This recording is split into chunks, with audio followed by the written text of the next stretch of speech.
Hello friends, welcome to மாங்கனி சமையல். இன்றைக்கி நம்ம மாங்கனி சமையலில் ஒரு இன்ஸ்டண்ட்டான பிரேக்ஃபாஸ்ட் ரெசிபி. சட்டுன்னு சுலபமாக 10 நிமிஷத்தில் ஒரு கப் கோதுமை மாவை வச்சு நல்லா மொறுன்னு கிறிஸ்பியாக ஹோட்டல் ஸ்டைலில் தோசை ரெசிபி எப்படி பண்ணுறதுன்னு பார்க்க போகிறோம்.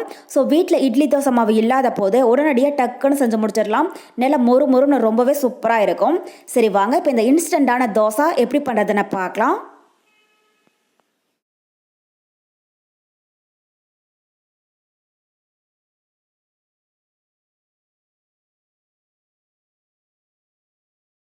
இந்த தோசை பண்ணுறதுக்கு ஃபஸ்ட்டு ஒரு மிக்சிங் பவுலில் ஒரு கப் அளவுக்கு கோதுமை மாவு சேர்த்துக்கோங்க.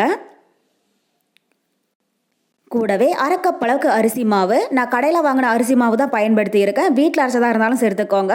இதுக்கு நம்ம புழுங்கல் அரிசி இல்லைன்னா பச்சரிசி மாவு இதில் ரெண்டுலையும் எது வேணாலும் பயன்படுத்திக்கலாம். நல்லா மொறுன்னு தோசை ரொம்பவே கிறிஸ்பியாக இருக்கும். இப்போ இது கூடவே அரை கப் அளவுக்கு ரவை சேர்த்துடலாம். நம்ம எப்பயுமே உப்புமாவுக்கு பயன்படுத்துகிற வெள்ளை ரவை சேர்த்துக்கோங்க. கூடவே நல்லா பொடியாக கட் பண்ண ஒரு பெரிய வெங்காயம். நான் பெரிய சைஸில் ஒரு பெரிய வெங்காயம் எடுத்துருக்கேன். சின்னதாக இருந்துச்சுன்னா 2 அளவுக்கு சேர்த்துக்கோங்க. அப்புறம் நல்லா குட்டி குட்டியாக கட் பண்ண ஒரு 1/4 இன்ச் அளவுக்கு இஞ்சி. கூடவே நல்லா பொடியாக கட் பண்ண 2 பச்சை மிளகாய். அப்புறம் பொடியாக கட் பண்ண கொஞ்சம் கருவேப்பிலை. கூடவே பொடியாக கட் பண்ண கொஞ்சம் மல்லி இலை, 1 டீஸ்பூன் சீரகம். கடைசியாக இந்த மாவுக்கு தேவையான அளவு உப்பு.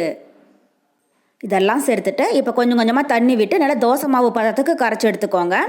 தண்ணியோட அளவை பார்த்தீங்கன்னா நமக்கு கரெக்டாக 2லேருந்து 3 கப் அளவுக்கு தேவைப்படும்.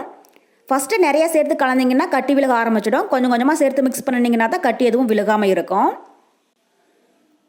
பாருங்கள், இப்போ மாவை நல்லா கலந்தாச்சு. மாவு வந்து இந்தளவுக்கு கொஞ்சம் இணக்கமாக கரெக்டாக தோசை மாவு பதத்தில் இருக்கணும். அவ்வளோதான், இப்போ மாவு ரெடி ஆகிடுச்சு. இப்போ ஒரு மூடி போட்டு மூடி வச்சுடுங்க. ஒரு 5 நிமிஷம் மட்டும் இது நல்லா ஊறட்டும். 5 நிமிஷத்துக்கு அப்புறமா நம்ம எப்படி இருக்குன்னு பார்க்கலாம். இது 5 நிமிஷம் இருக்கட்டும். பாருங்கள், இப்போ 5 நிமிஷம் போல் ஆகிடுச்சு. மாவும் நல்லா ஊறி வந்திருக்கு. இந்த தோசை பண்ணுறதுக்கு மாவு அதிக நேரம் ஊற வைக்க வேண்டாம். கரெக்டாக 5 நிமிஷம் போல் ஊற வச்சிங்கனாலே போதும். இப்போ ரவை நல்லா ஊறி மாவு திக்காக ஆரம்பிச்சிடுச்சு. இப்போ இது கூட இன்னும் ஒரு 2 கப் அளவுக்கு தண்ணி சேர்த்துடலாம். நம்ம எடுத்துருக்கிற இந்த அளவுக்கு மாவு பொருளுக்கு அதே கப்பில் 5 கப் அளவுக்கு தண்ணி தேவைப்படும். நம்ம ஃபஸ்ட்டே 3 கப் தண்ணி சேர்த்துருக்கோம். இப்போ வந்து 2 கப் அளவுக்கு தண்ணி சேர்த்துக்கோங்க. மாவோடைய பதம் பார்த்தீங்கன்னா நம்ம எப்பயுமே ரவா தோசைக்கெல்லாம் செய்கிற மாதிரி நல்லா தண்ணியாக இருக்கணும். அப்போ தான் தோசை வந்து நல்லா மொறுன்னு கிறிஸ்பியாக வரும். பாருங்கள், இந்த அளவுக்கு இருக்கணும். அவ்வளோதான், இப்போ மாவு ரெடி ஆகிடுச்சு. அடுத்தது நம்ம தோசை ரெடி பண்ண ஆரம்பிச்சிடலாம். அதுக்கு ஸ்டவ்வில் ஒரு தோசைக்கல் வச்சுருக்கேன். தோசைக்கல் நல்லா சூடானதுக்கப்புறமா இதில் கொஞ்சமாக எண்ணெய் இல்லைன்னா நெய் தடவி விட்டுருங்க. இப்போ இதுக்குள்ளே நம்ம ரெடி பண்ணி வச்சுருக்கிற தோசை மாவை உள்ளே சேர்த்துடலாம். ஒரே இடத்துல தோசை மாவை ஊற்றி தேய்ச்சி விட வேணாம். ரவா தோசைக்கு ஊற்றுற மாதிரி கொஞ்சம் தூரமாக இது மாதிரி ஊற்றிக்கோங்க. அப்போ தான் தோசை நல்லா ஓட்டோட்டையாக மொறுன்னு கிடைக்கும். இப்போ இதுக்கு மேலே கொஞ்சமாக எண்ணெய் இல்லைன்னா நெய் சேர்த்துடலாம்.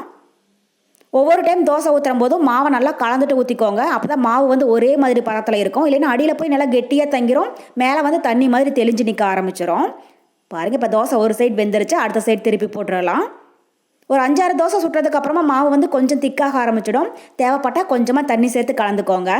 மாவு நல்லா தண்ணியாக இருந்துச்சுன்னா தான் தோசையும் நல்லா மொறுன்னு கிடைக்கும். இந்த தோசை பண்ணும்போது ஸ்டவ் வந்து மீடியம் ஹீட்டில் வச்சு வேக விடுங்க. தோசை நல்லா கிறிஸ்பியாக ஹோட்டல்லையெல்லாம் சாப்பிட்ற மாதிரி டேஸ்ட்டில் இருக்கும்.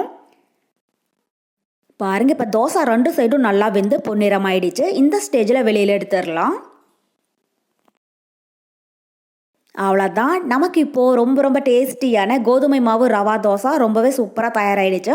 இந்த தோசை பண்ணுறதுக்கு தயிர் எதுவும் தேவையில்லை. வீட்டில் இருக்கக்கூடிய குறைந்த பொருட்களை மட்டும் வச்சு டக்குன்னு செஞ்சு முடிச்சிடலாம். தோசை வந்து நம்ம ஹோட்டல்லையெல்லாம் சாப்பிட்ற மாதிரி நல்லா மொறுன்னு கிறிஸ்பியாக ரொம்பவே சூப்பராக இருக்கும். ஸோ நம்ம வீட்டில் இட்லி தோசை மாவு இல்லாத போது உடனடியாக செய்யக்கூடிய ஒரு இன்ஸ்டண்ட்டான தோசை தான் இது. டேஸ்ட்டு ரொம்பவே சூப்பராக இருக்கும். வீட்டில் எல்லோரும் விரும்பி சாப்பிடுவாங்க.